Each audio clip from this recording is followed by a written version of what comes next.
निस हो सकता है, देखते हैं। ऑलराइट, तो पहले देखते हैं 6 की कितनी डिफरेंट चेन बनेगी, राइट? तो 6 की पहली चेन बनेगी स्ट्रेट, ठीक है? फर्स्ट चेन है स्ट्रेट चेन, 2 3 4 5 6, 3 और 3 6 की चेन पहली स्ट्रेट। अच्छा, अब हम क्या कर सकते हैं, 5 की चेन बनाए और एक कार्बन को कहीं और लगाने की कोशिश करें, पर कॉर्नर पे लगाओगे तो 6 की बन जाएगी, राइट? तो वो हम नहीं कर सकते, तो हम या तो यहाँ पे लगा सकते हैं सेकंड पे, इसको वगैरह इधर लगा देते तो 6 की बन जाती, और यहाँ मैं बना सकता हूँ 1 2 3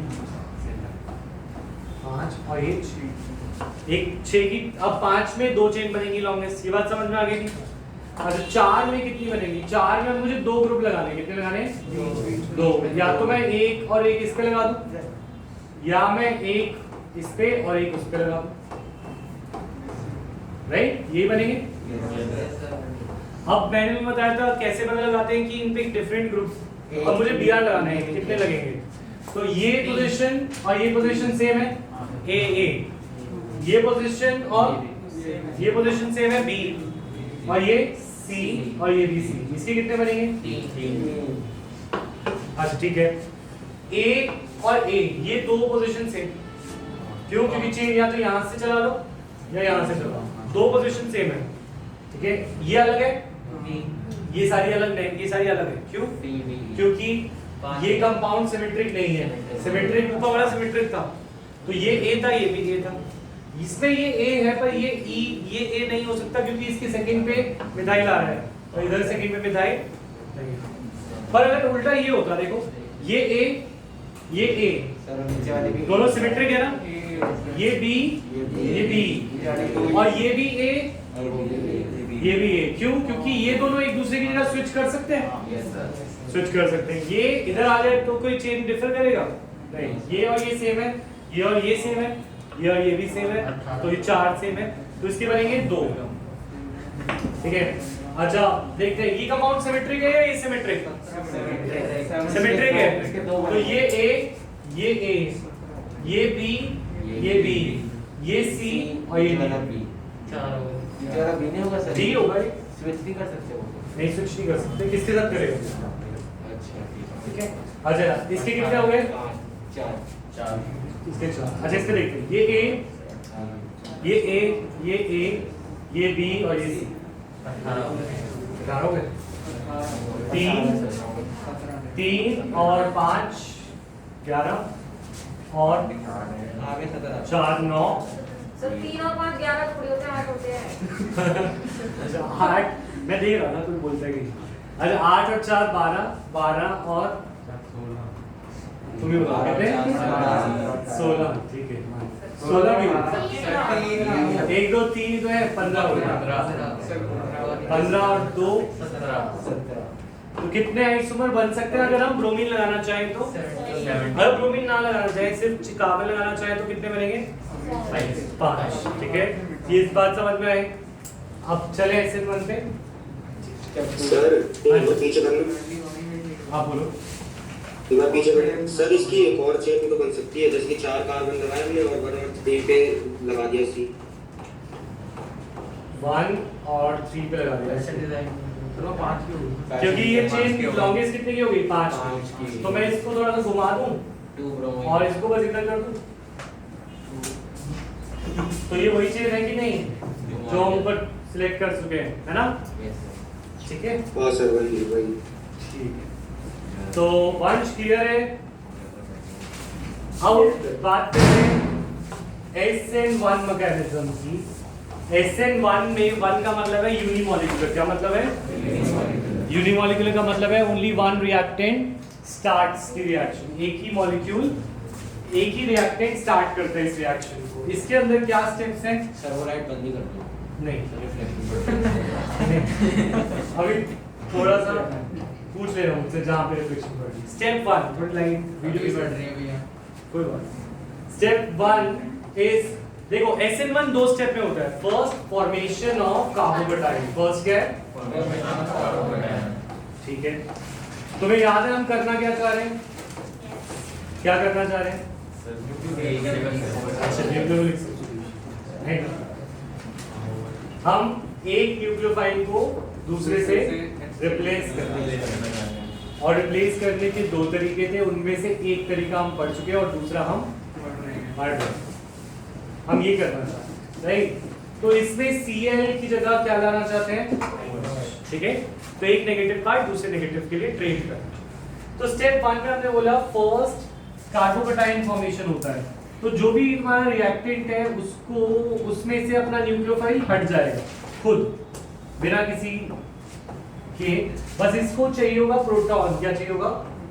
प्रोटॉन। और ये थोड़ा स्लो स्टेप होगा। कैसा स्टेप होगा? Slow step. इसके अंदर जब एक Cl इलेक्ट्रॉन ये दोनों लेके निकलेगा, ये दोनों Cl किसके पास, इलेक्ट्रॉन किसके पास जाएंगे? Cl के पास। तो Cl इलेक्ट्रोनेगेटिव है। Cl कैसा है? इलेक्ट्रोनेगेटिव। तो Cl जब दोनों इलेक्ट्रॉन लेके जाएगा तो Cl माइनस बाहर हो जाएगा और कार्बन पे क्या बचेगा? ऐसे कार्बन जिस पे पॉजिटिव चार्ज हो उसे क्या बोलते हैं? कार्बोकैटायन। ठीक है, तो हमारा कार्बोकैटायन का फॉर्मेशन हो गया यहाँ तक। छवि इज दिस क्लियर सतीश का? ठीक है, अब सेकंड स्टेप में जो दूसरा न्यूक्लियोफाइल है जो इसकी जगह लेना चाहता था उसको तो अभी तक हमने यूज ही नहीं किया। तब मैं ये दिखाना चाहूंगा इस रिएक्शन को स्टार्ट करने वाला एक मॉलिक्यूल था। ये रिएक्शन की स्टार्टिंग में दो मॉलिक्यूल थे, एक था। तो is this a reaction unimolecular और बाइमॉलिक्यूलर? ये बात क्लियर है? ठीक है। स्टेप 2 में हमारे पास बीच में कोई इंटरमीडिएट बचा था क्या? कार्बोकैटायन रिएक्शन के बीच में बनने वाली सब्सटेंस है, तो ऐसी चीजों को बोलते हैं इंटरमीडिएट। जो रिएक्शन के बीच बने उन्हें क्या बोलते हैं? इंटरमीडिएट। तो what is the intermediate in SN1 reaction? जिस पे रिएक्शन थोड़ी देर के लिए रुकी है वो इंटरमीडिएट क्या है? कार्बोकैटायन। वो क्या है? यहां तक बात क्लियर है?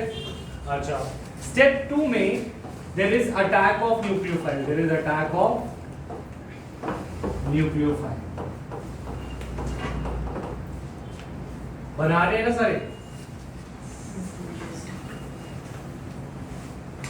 अटैक ऑफ न्यूक्लियोफाइल में कार्बोकैटायन के ऊपर आके अटैक करेगा हमारा OH माइनस। कार्बोकैटायन के ऊपर आके कौन अटैक करेगा? OH। तो जब OH माइनस इसमें अटैक करेगा तो OH माइनस के लिए कोई कंपल्शन है कि उसे आगे से आना है, पीछे से आना है, या वो कहीं से भी अटैक कर सकता है? कहीं से भी कर सकता है। क्यों? पीछे से SN2 में जाता था क्योंकि तब वहां पे ऑलरेडी एक न्यूक्लियोफाइल लगा था। क्या यहाँ पे न्यूक्लियोफाइल है? तो OH इधर से भी आ सकता है, पीछे से भी आ सकता है, कहीं से भी आ सकता है। हाँ या ना? तो इसके अंदर ऐसा भी हो सकता है कि ये इधर से आ जाए और अटैक करके वो पीछे से अटैच हो जाए, और ऐसा हो सकता है कि वो आगे से आगे अटैक करे। ठीक है, बाकी तीन ग्रुप्स तो वही रहेंगे जो थे, CH3 और। तो मैं ये कह रहा हूं इसके अंदर ऐसा नहीं होता कि वो पीछे से ही अटैक करे, वो आगे से भी कर सकता था और वो पीछे से भी कर सकता था। तो इसमें 50% चांस है कि वो पीछे से अटैक करे और पीछे से जुड़ जाए, और 50% चांस है कि वो आगे से अटैक करे। पर ये चीज अभी इस मॉलिक्यूल में नहीं, मैं आगे समझाऊंगा। अभी तुम एक भी बना सकते हो, कोई भी एक बना, ये वाला बना, तुमने बना लिया तो भी कोई दिक्कत नहीं है। ठीक है, पर फाइनल स्ट्रक्चर में मैं ये बता रहा हूँ कि OH minus can attack from any side. ये नोट कर लिया सबने? नोट करो सर। हाँ बोलो। कहीं से भी अटैक कर सकता है, तो फिर कहीं पर भी अटैक 50% वो आगे से करता है, 50% पीछे से, ऊपर नीचे से नहीं करता। कोई मेजर नहीं है। मेटल से नहीं करता। वो दो तरह के मॉलिक्यूल बनते हैं, वो स्टील केमिस्ट्री में थोड़ा और समझ में आएगा, मैं थोड़ी सी देर में ये चीज़ इसलिए मिटा दी मैंने। ठीक है, अच्छा तो ये पॉइंट, इसके क्या क्या पॉइंट्स हैं? तो ये वन स्टेप रिएक्शन है, सिंगल स्टेप या टू स्टेप रिएक्शन? तो पहला पॉइंट हमने लिखा था it is unimolecular. First step point क्या था? SN1 की कुछ पॉइंट्स लिखते हैं। तो SN1 वाज यूनिमॉलिक्यूलर। ठीक है, it is also first order reaction. कैसी है? फर्स्ट ऑर्डर का मतलब होता है कि रिएक्शन की जो स्पीड है वो एक ही रिएक्टेंट पे डिपेंड करेगी। ठीक है, तो rate of reaction depends upon only one of the reactant. rate of reaction depends on only one of the reactant. और वो reactant कौन है जो slow step का part था? slow step का part कौन था? alkyl halide. तो ये alkyl halide पे डिपेंड करता है. मैं क्या कह रहा हूँ? देखो मेरी बात सुनो. ये वाला जो स्टेप है ये फास्ट है, ये कैसा है? सेकेंड स्टेप पे फास्ट लिख रहे हैं, ठीक है? तो इस रिले रेस के दो मेंबर्स हैं, एक स्टेप 1 और एक स्टेप 2. मतलब ये रिएक्शन की स्पीड को बताने वाले दो स्टेप हैं. अब बात ये है कि ज्यादा इंपॉर्टेंट स्टेप कौन सा है? जो स्लो है वो रेट को रोकता है या जो फास्ट है वो स्लो वाला? तो कौन सा स्टेप स्लो है? फर्स्ट वाला. और फर्स्ट वाला हाँ स्टेप 1 जो स्लो है वो किस पे डिपेंड करता है? स्टेप 1 सिर्फ और सिर्फ एक ही रिएक्टेंट पे जो यूनिमॉलिक्यूलर है वो कौन सा? एल्काइल हैलाइड पे. तो एल्काइल हैलाइड पर हमारा पूरा rate speed of reaction depend करता है.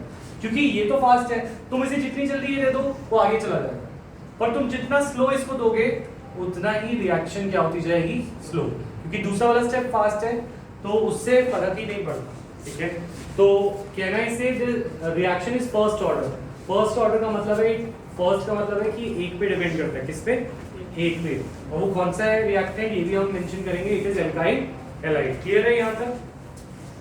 Next is it is also third point is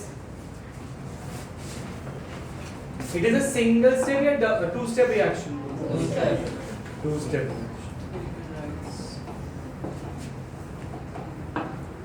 अच्छा अब मुझे बताओ, it occurs in polar protic solvent. It occurs in polar protic solvents. इसका मतलब क्या है? ऐसे सॉल्वेंट जो पानी की तरह जिन पे दो चार्जेस आ जाते हैं, पानी पे दो चार्जेस आ जाते हैं. H2O कैसा होता है? O नेगेटिव और H, तो ये पोलर है. ये क्या है? क्योंकि O इलेक्ट्रोनेगेटिव है और H इलेक्ट्रो पॉजिटिव है. O इलेक्ट्रॉन चाहता है, H इतने इलेक्ट्रॉन चाहता नहीं, तो इनके बीच में एक दरार हो जाती है. एक O नेगेटिव हो जाता है और H क्या हो जाता है? पॉजिटिव. ऐसे सॉल्वेंट क्या आते हैं? पोलर. क्या कहलाते हैं? अच्छा प्रोटिक का मतलब होता है जो प्रोटॉन दे सके. क्या दे सके? पोलर. प्रोटिक माने जो प्रोटॉन दे सके. क्या पानी H+ देता है? तो water is a polar and protic solvent. कैसा है? पोलर भी है क्योंकि इट हैज टू चार्जेस, और प्रोटिक क्योंकि ये H+ दे रहा है. ये बात क्लियर है? वंश, कृष्णा, यशराज रिपीट करूं या क्लियर है? रिपीट कर सकता हूं सर? क्लियर है. साइंस रिपीट करूं?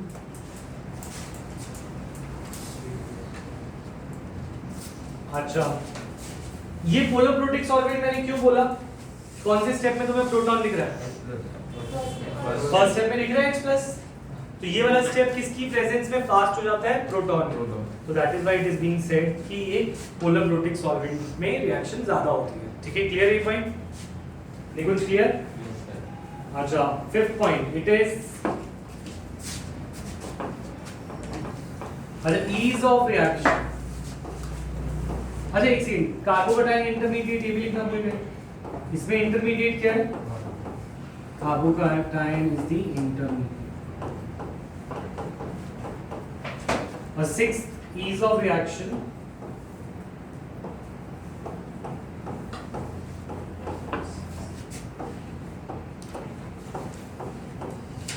टर्शरी सबसे ज्यादा होती है, फिर सेकेंडरी और फिर टर्शरी सबसे ज्यादा यूज करता है ना. हाँ रिएक्शन हाँ. इसको मैं समझाता हूँ ईज ऑफ रिएक्शन. ये बात तो क्लियर है कि इस रिएक्शन का इंटरमीडिएट कार्बोकैटायन है. आगे बढ़ सकता हूँ. 6 पॉइंट लिख लिए. पेपर में ये ऐसा नहीं कि भाई अरे 3 नंबर का क्वेश्चन है, 2 नंबर का क्वेश्चन है, 4 पॉइंट बहुत है, ऐसे नहीं चलेगा. SN1 के सारे स्टेप आने चाहिए. 6 के 6 स्टेप तुम्हें समझ आए? Unimolecular means only a single reactant start the reaction. First order का मतलब rate depends upon only and that is it is single step or two step? Any intermediate carbocation. ठीक है? और occurs in polar protic solvent. ठीक है? अब ये वाला रहेगा ease of reaction. Sir polar protic क्या है? अरे एक बार बता सकते हैं. गवर्नमेंट में बता देता हूँ नहीं मैं मतलब ये एग्जांपल के थ्रू नहीं हाँ। जैसे डेफिनेशन है कुछ डेफिनेशन में it is a polar solvent that gives proton, मतलब पोलर माने जिसमें इलेक्ट्रोनेगेटिव डिफरेंस हो और प्रोटिक माने जो प्रोटॉन दे, ठीक है, जो H+ लूज करे। तो ये चीज लिख लो, कंफ्यूजन हो सकती है। पोलर प्रोटिक मींस ऊपर लिख लो कॉपी के, a solvent having electronegativity difference and that can give proton as well, ठीक है, समझ आ रहा है बच्चियों, समझ आ रहा है? Having electronegativity difference and ability to release a proton, ability to release a proton। Sir ये ऊपर वाली रिएक्शन H+ के बिना नहीं होगी? ऊपर वाली H+ के बिना नहीं होती, मतलब होती है टर्शरी में, भी हम ये बात कर रहा हूँ, उसके बाद बता। सर वो टर्शरी तो था। हाँ टर्शरी में हो जाती है, पर जैसे अगर तुम सेकेंडरी में करना चाहो, प्राइमरी में करना चाहो तो बिना H+ के नहीं होगी। सर बट अभी जो आपने लिया है वो तो टर्शरी तो उसमें H+ तो ये कैटलाइज है ना, इससे कैटलाइज है, मतलब इसकी प्रेजेंस में फास्ट हो, कैटलिस्ट है इस मतलब रिएक्शन। इसके बिना भी होता है? इसके बिना होगा पर वो स्लो होगा, सर अभी भी स्लो ही हो रहा है। और स्लो होगा, ठीक है। हाँ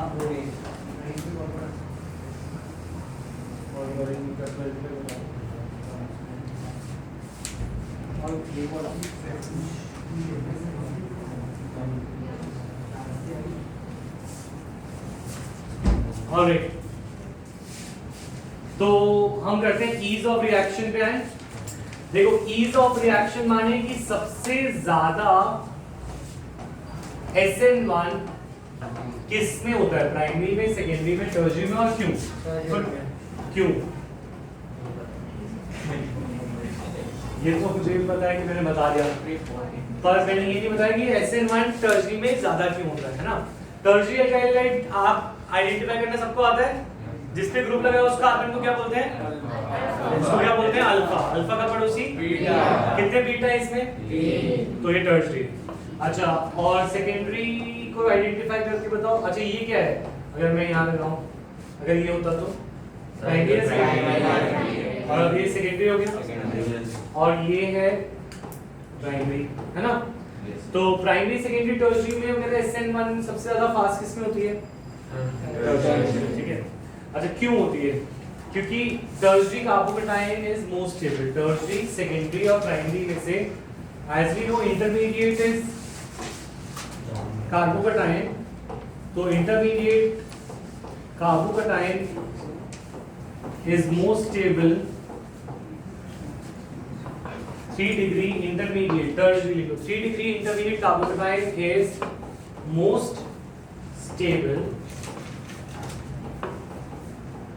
due to plus I effect and hyperconjugation।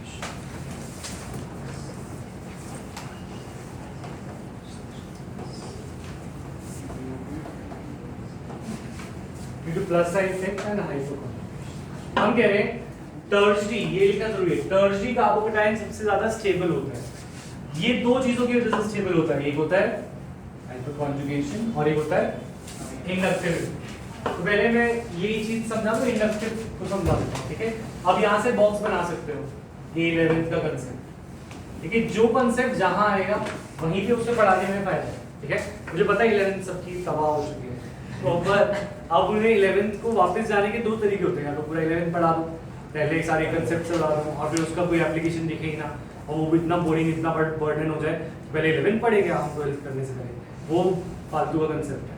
मेरे हिसाब से जब वो आएगा उस समय 11th का कंसेप्ट पढ़ा दिया जाए, ताकि वो अप्लाई भी उसी जगह हो जाए। समझ में आई बात? तो तुम अब जो भी मैं पढ़ा रहा हूँ ये 11th का कंसेप्ट है। इसमें एक था प्लस साइड इफेक्ट, जो एक इंडक्टिव इफेक्ट कहलाता है। तो इसको तुम एक नए पेज पे या बॉक्स में बना सकते हो कि हम 11th का कंसेप्ट कर रहे हैं कि 12th पे नहीं आने वाला। तो इसको पेपर के नंबर के लिए नहीं समझना, बस हमें इसको अपने कंसेप्ट बनाने के लिए समझना है, क्योंकि अब वैसे भी ये बोर्ड के नंबर कम और एंट्रेंस ज़्यादा आ गया है। CUET पे ध्यान देना है। अब अगर तुम सपोज तुम JEE पे नहीं दे रहे, नीट पे नहीं दे रहे, तो CUET के बिना DU में भी एडमिशन नहीं होगा, कॉलेज में एडमिशन नहीं होगा, तो उसमें आने ऑब्जेक्टिव क्वेश्चंस, ठीक है। तो उसके लिए हमें थ्योरी याद करनी है, कंसेप्ट भी समझना पड़ेगा, कंसेप्ट है ना। तो कंसेप्ट है 11th का एक इंडक्टिव इफेक्ट। और इंडक्टिव इफेक्ट क्या होता है ये समझो। इंडक्टिव इफेक्ट होता है, इसकी डेफिनेशन होती है polarisation of a sigma bond due to adjacent sigma bond. Polarisation of a sigma bond due to adjacent sigma bond. अभी मैं यहीं पे लगा के दिखाता हूँ, ठीक है। Polarisation of a sigma bond due to adjacent sigma bond, ये इसकी डेफिनेशन है इंडक्टिव की। अब इसको यहीं पे लगा के दिखाता हूँ। हमने बोला कि कार्बोकैटायन टर्जी वाला ज्यादा स्टेबल है, और वो हमने बोला प्लस आई इफेक्ट की वजह से। प्लस आई माने प्लस आई और माइनस आई दो इफेक्ट होते हैं। अभी यहाँ पे कौन सा लगा रहा है हमारे प्लस। तो इसको देखो, यहाँ पे हमारे पास कार्बोकैटायन है,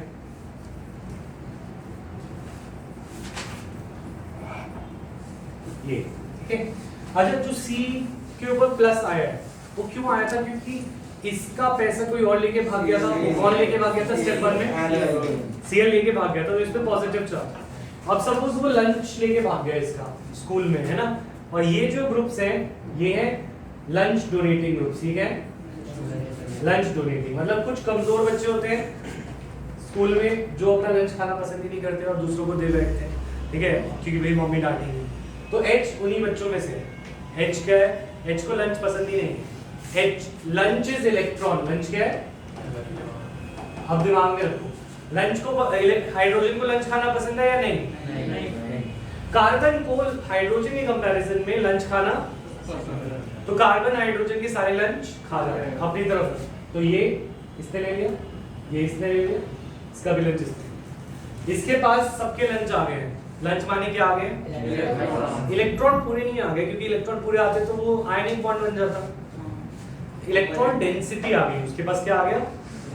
डेंसिटी। मतलब लंच की डेंसिटी ज्यादा है उसके पास। ऐसे लंच बिखरे हुए हैं, उसने किसी को उठाया नहीं है, ठीक है। तो लंच की डेंसिटी इसके पास ज्यादा है, ठीक है। सिमिलरली ये केस से अलग है या यही ग्रुप था मिथाइल? सेम। ये भी सेम। और इन सबको सप्लायर जो माफिया कौन है यहाँ पे लंच का? सी। क्यों? क्योंकि सबके ये तो छोटे मोटे कलेक्टर्स हैं, माफिया तो होता है जो उनके ऊपर होता है। तो माफिया के पास और लंच आएगा कि नहीं आएगा? आएगा। तो अब मुझे बताओ इसको लंच की जरूरत थी या नहीं थी? थी सर। इसका लंच कौन लेके भाग गया था? सीएल, ठीक है।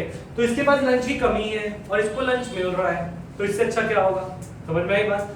अच्छा अब अगर हम यही चीज इधर देखें, C और यहाँ पे CH3 और CH3 और एक H। अच्छा अब ये दूसरा कार्बोकैटायन है जो सेकेंडरी है, ये कैसा है? ठीक है। इसके पास लंच देने के लिए लंच डोनेटिंग ग्रुप्स है CH3 CH3 और H अच्छा था या CH3 अच्छा था डोनेटिंग? CH3 कि वो कलेक्टर था और ये तो अकेला एक कमजोर H है। माना कि इससे भी लंच आएगा पर इतना नहीं आएगा, है ना, जितना CH3 से आता। बाद में बता देंगे।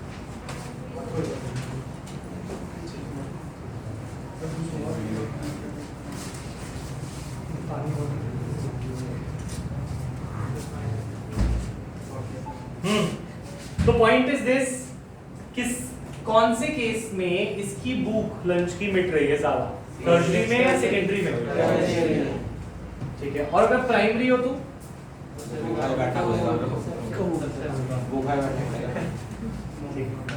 CH3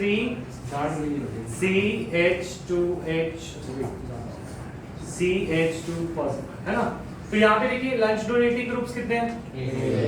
तो इसकी स्टेबिलिटी ज्यादा है या जिसमें लंच डोनेटिंग ग्रुप ज्यादा थे? Lunch donating. इसकी स्टेबिलिटी सबसे ज्यादा थी क्योंकि इसके पास लंच डोनेटिंग ग्रुप ज्यादा थे, इलेक्ट्रॉन डोनेटिंग ग्रुप ज्यादा थे। तो जितना इलेक्ट्रॉन डोनेटिंग ग्रुप ज्यादा होते हैं उतना कार्बोकैटायन जिसको इलेक्ट्रॉन की भूख है वो ज्यादा स्टेबल होता है। समझ में आई बात? इसको इलेक्ट्रॉन चाहिए और ये इलेक्ट्रॉन देने वाले ग्रुप्स, ठीक है। तो why is tertiary carbocation more stable than secondary is more stable than primary? अच्छा इसमें हुआ क्या? इसमें हुआ ये ना, पोलराइजेशन का मतलब होता है इसमें ना चार्जेस डेवलप होते हैं। जैसे फॉर एग्जांपल वो सब अभी करने की जरूरत नहीं है, डेफिनेशन को भूलकर कांसेप्ट को पहले अप्लाई करो, ठीक है, क्योंकि अभी डेफिनेशन को समझाऊंगा तो वो गलत हो जाएगा। तो अभी इसे लिखो इंडक्टिव इफेक्ट में इसके नीचे एक लाइन लिखो कि due two electron donating nature of due two electron donating nature of alkyl groups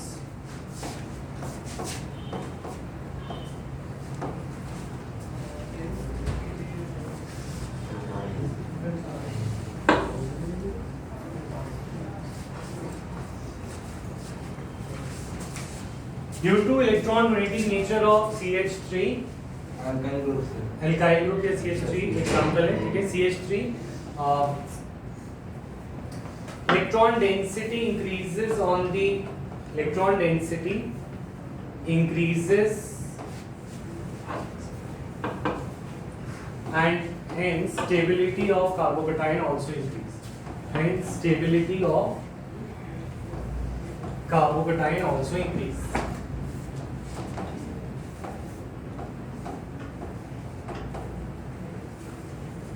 ठीक है, ये वाला कंसेप्ट समझ आया सबको कि ये इंडक्टिव इफेक्ट क्या था। ठीक है, इंडक्टिव इफेक्ट सिर्फ देने की वजह से नहीं होता, लेने की वजह से भी होता है। जो इंडक्टिव इफेक्ट ग्रुप लेने वालों की वजह से हो वो कहलाता है माइनस आई इफेक्ट। वो क्या कहलाता है भाई, यहाँ पे देने वालों की वजह से हो रहा है तो ये प्लस आई इफेक्ट है। ठीक है, तो अभी एल्काइल ग्रुप्स हमेशा इलेक्ट्रॉन देते हैं, CH3 ग्रुप क्या देते हैं हमेशा, इलेक्ट्रॉन। तो ये हमेशा प्लस आई इफेक्ट दिखाएंगे। कैसा दिखाएंगे, प्लस आई। ठीक है, यहाँ तक क्लियर है। और दूसरा कंसेप्ट समझते हैं हाइपर कॉन्जुगेशन। तो सेकंड कंसेप्ट पे आते हैं थोड़ा, हाइपर कॉन्जुगेशन। वंश एंड कृष्णा क्लियर है?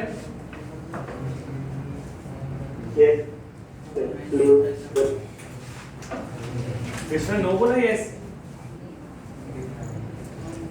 क्लियर है सर। ठीक है।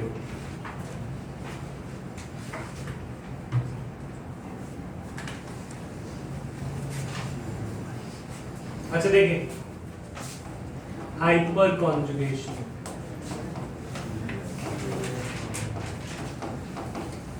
ये भी 11th का कंसेप्ट है। इसकी डेफिनेशन क्या थी, delocalization of a sigma CH bond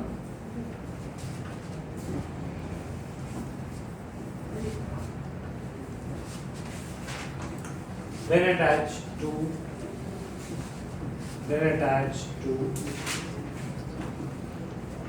a carbocation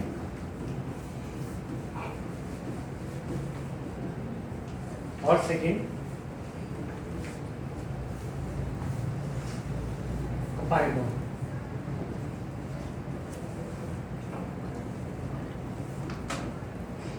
ठीक है, तो हम ये कह रहे हैं कि CH बॉन्ड का छोड़ो, डेफिनेशन छोड़ो।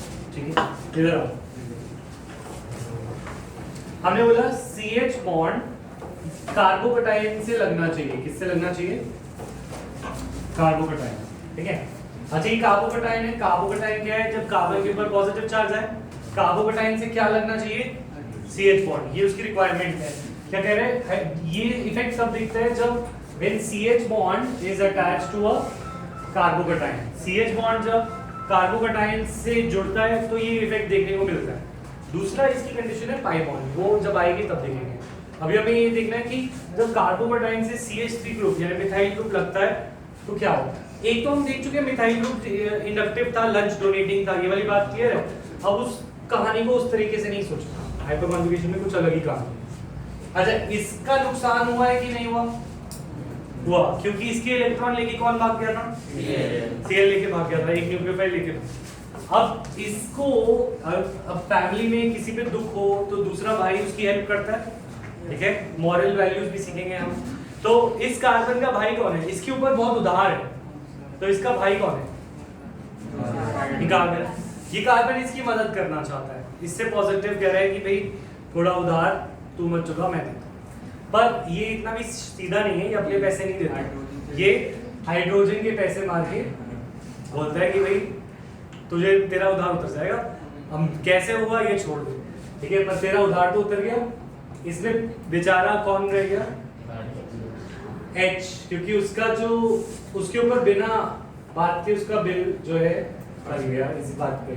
जब ये दो इलेक्ट्रॉन यहाँ से किसके पास आ गए, C पॉजिटिव पे, तो इसके पास एक बॉन्ड तो था। अगर कार्बन के पास 3 बॉन्ड थे, अगर वो चौथा बॉन्ड बना लेता उसका पॉजिटिव चार्ज पूरा हो जाता।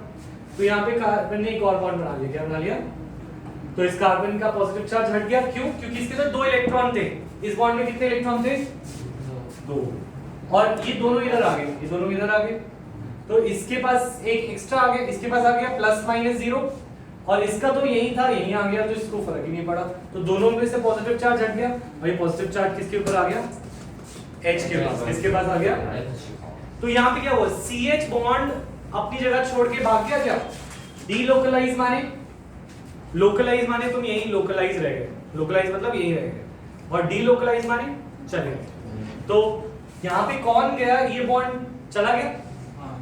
कौन सा बॉन्ड गया? CH bond. कौन सा गया? और ये CH बॉन्ड कब गया? जब वो किससे अटैच था? कार्बोकेटायन से। ये बात समझ में आई? डेफिनेशन समझ में आई? अच्छा अब एक और बात, क्या इसका कोई भाई नहीं है? है कि नहीं? इसके भाई कौन है? ये दोनों इसके भाई हैं। H का भाई है, C का भाई है। और हमने अभी सीखा कि भाई भाई की मदद नहीं करेगा तो कौन करेगा?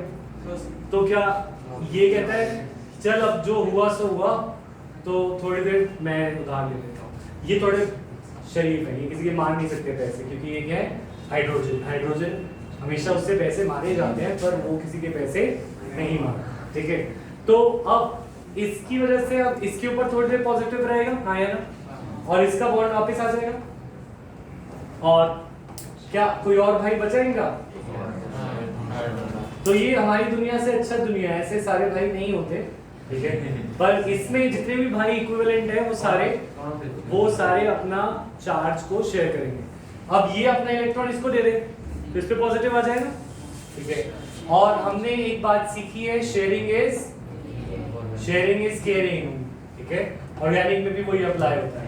तो जितनी शेयरिंग होगी उतनी स्टेबिलिटी आएगी। उतनी क्या आएगी?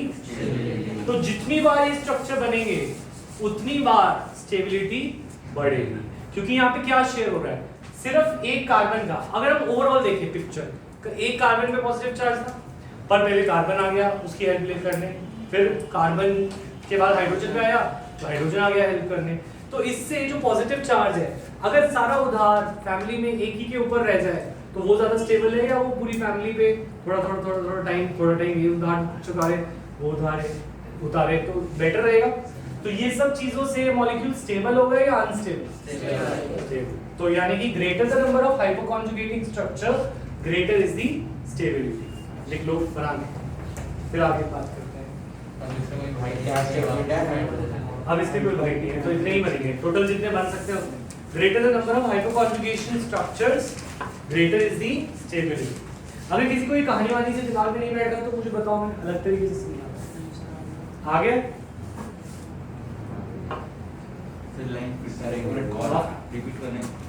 greater the number of hyperconjugation structure greater is the stability।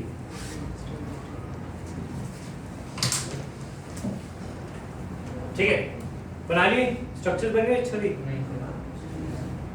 Manshu file Harshul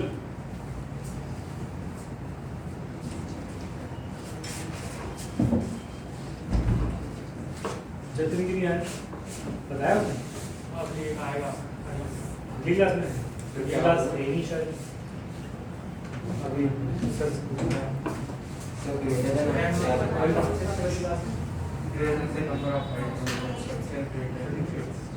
ये 5 to 6 नहीं है तो घर पे फोन कर देना। ठीक है, अच्छा एक सेकेंड। हाइपरकॉन्जुगेशन, अच्छा अभी हमने कहानी कार्बोकेटाइन पे लगानी थी।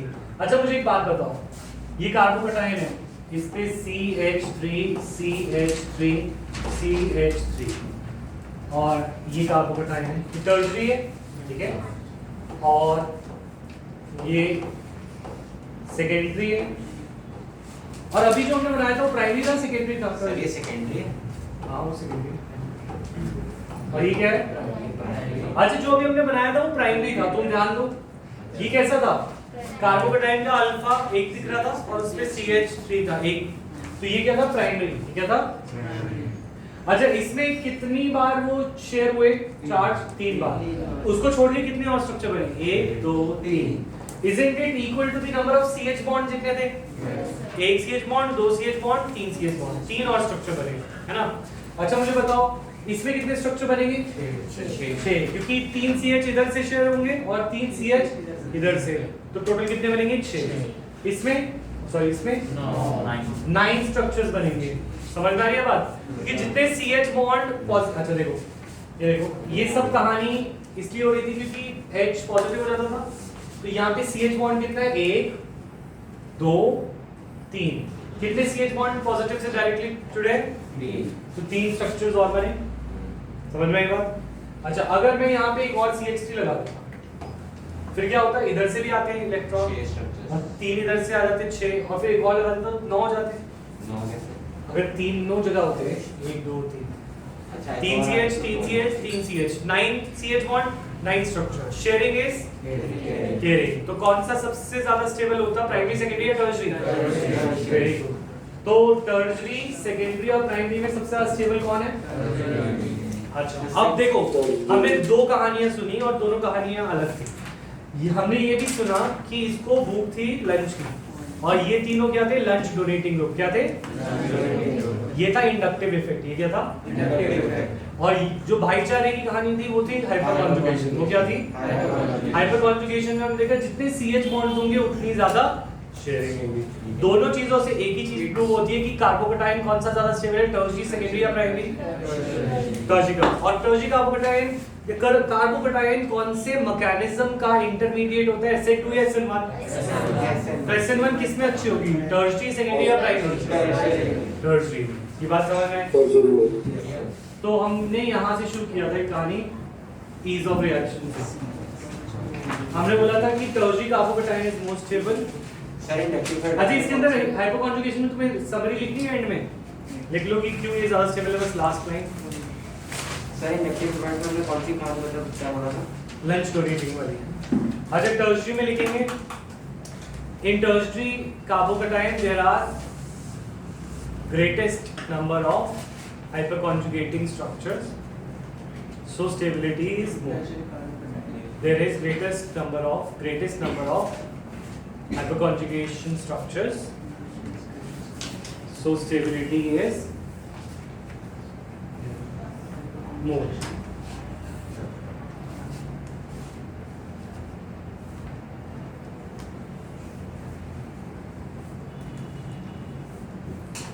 अच्छा हाँ आपने अभी कैसे बताया SN1 में टर्शियरी में आ रहा है, SN2 में प्राइमरी में कैसे आता है? वो स्टेरिक हिंड्रेंस। SN2 के अंदर ईज ऑफ रिएक्शन पे क्या था? वो दूसरे इलेक्ट्रोफाइल में आना होता था पर उससे बड़े बड़े ग्रुप्स मिलते थे तो वो छोटे ग्रुप से प्रेफर करता था, तो उसमें स्टेरिक हिंड्रेंस थी। इसके अंदर स्टेबिलिटी ऑफ कार्बन। ठीक है। अच्छा अभी किसी की क्लास है? और 6:30 तो बैठ लिया थोड़ी देर? बैठ जाए आधा घंटा थोड़ा सा कर ले आगे। और सर वो एग्जांपल्स का क्या? कौन से एग्जाम्पल्स? चलो एग्जाम्पल 10.7। अच्छा क्वेश्चन था ड्रॉ डिफरेंट वंशिका बनाएगी, वंशिका मेथड ड्रॉ शक्ल बनाने के अलावा ड्रॉ स्ट्रक्चर्स ऑफ C4H10। थोड़ा सा ऐसे ही करा रहे ना। हाँ C4H10 के स्ट्रक्चर बनाओ। वही है क्वेश्चन, वही क्वेश्चन कर रहा हूँ 10.7। C4H10 के स्ट्रक्चर बनाने हैं यानी C4H9Br। ठीक है। और इसके डिफरेंट स्ट्रक्चर्स बना के बताना है कौन सा वाला ज्यादा स्टेबल है। हमने शुरुआत इसी से कर रहा था। अभी हमने 6 की चेन ली थी ना और 6 की डिफरेंट चेन बनाई थी। मैं कह रहा हूँ 4 कार्बन की डिफरेंट चेन बनाओ। चलो करो, दो ही तो बनेंगे। बनाओ। पहले तुम 4 कार्बन की डिफरेंट चेन बनाओ फिर Br की पोजीशन देखेंगे।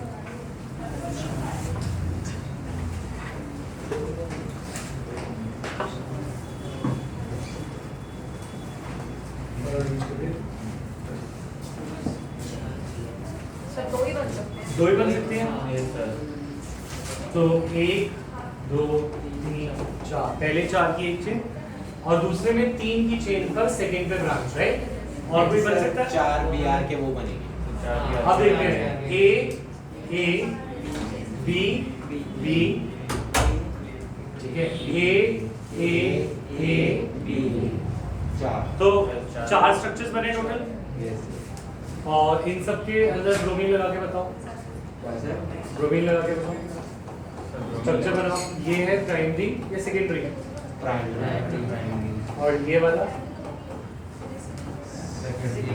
टर्शियरी हुआ ये प्राइमरी सेकेंडरी है टर्शियरी? सेकेंडरी। ये अल्फा कार्बन, अल्फा के साथ वाले बीटा दो बीटा है तो सेकेंडरी। अच्छा फिर ये वाला टर्शियरी सिर्फ कार्बन को देखना ये भी है। अच्छा टर्शियरी है वो। प्राइमरी ये क्या है? अब सर प्राइमरी अल्फा एक और बीटा कितने हैं इसके? एक ही बीटा यहाँ पे, तो ये क्या हो गया? प्राइमरी। सर ऐसा क्यों? ये क्या है? गामा है नहीं, मतलब यहाँ से जो अटैच जो हो जाएगा देखना है। जिस पे ग्रुप लगा होता है वो अल्फा होता है। अल्फा की डेफिनेशन क्या है? जिस पे हमारा ग्रुप लगा है, ग्रुप क्या है? बीआर। बीआर जिस पे लगा है वो अल्फा, अल्फा के पड़ोसी बीटा। ठीक है। अच्छा निकुंज बताओ ये क्या है?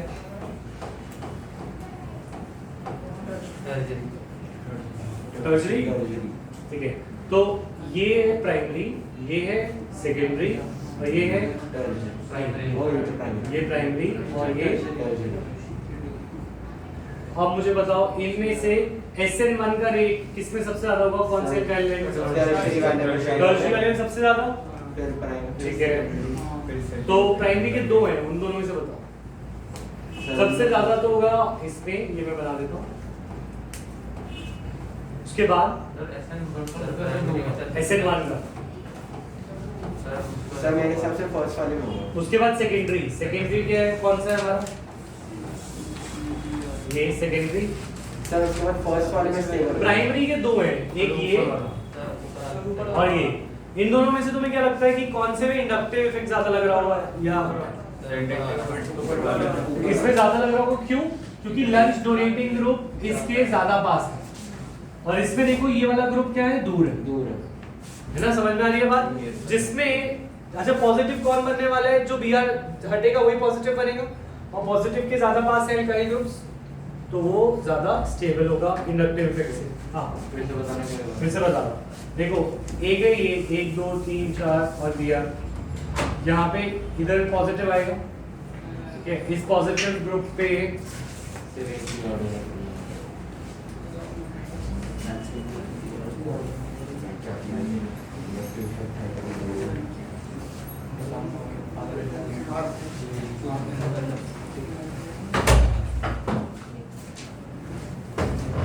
और दूसरा कंपाउंड था ये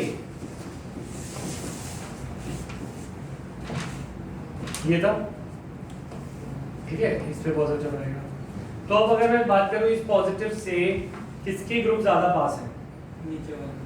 इस पे दो मिथाइल ग्रुप ज्यादा पास है, यहाँ इसके क्लोज है, और ये दो मिथाइल ग्रुप इससे दूर है। मतलब ये तो चलो यहीं पे आ रहा है, ये यहीं पे आ रहा है, तो ये वाला ग्रुप तो दूर हो रहा है, इसमें पास हो रहा है। तो इंडक्टिव इफेक्ट किसमें ज्यादा लगे? और इंडक्टिव इफेक्ट यहाँ पे स्टेबलाइज करता है, पॉजिटिव को इलेक्ट्रॉन देके उसे क्या करता है? स्टेबल। तो इसमें ये ज्यादा स्टेबल होगा, ये कम। तो उसे लिखेंगे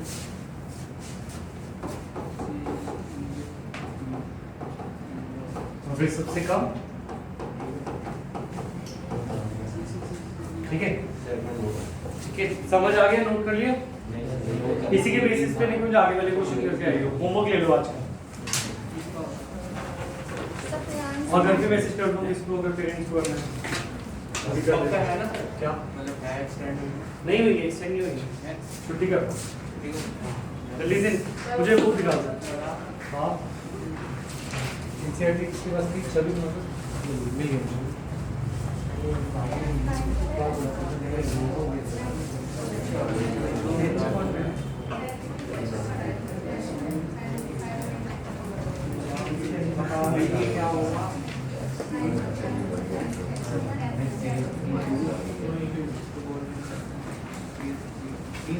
अच्छा होमवर्क लिखें।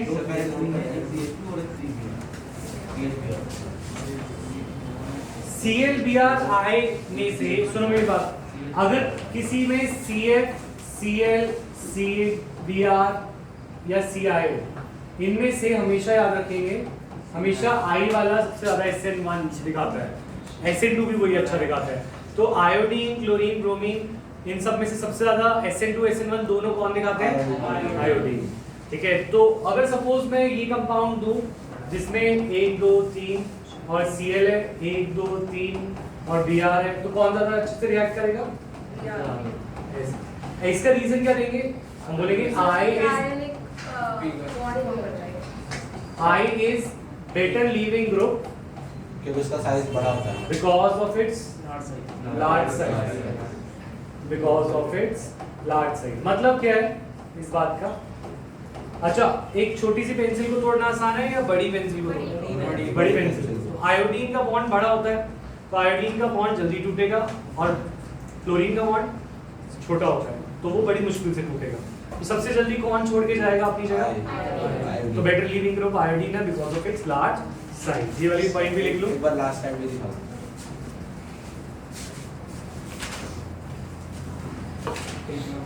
संडे को इसका टेस्ट है हेलो एल्केन्स, ठीक है ना? जितना कराया उतना ना हो ही जाएगा ऑलमोस्ट। थोड़ा स्लो जाऊं सर इसके बाद सॉल्यूशन कोई एग्जाम नहीं आ रहा है स्कूल में? अभी सर सी है सर अभी तक सीबीएसई से पता नहीं चला कि डायरेक्ट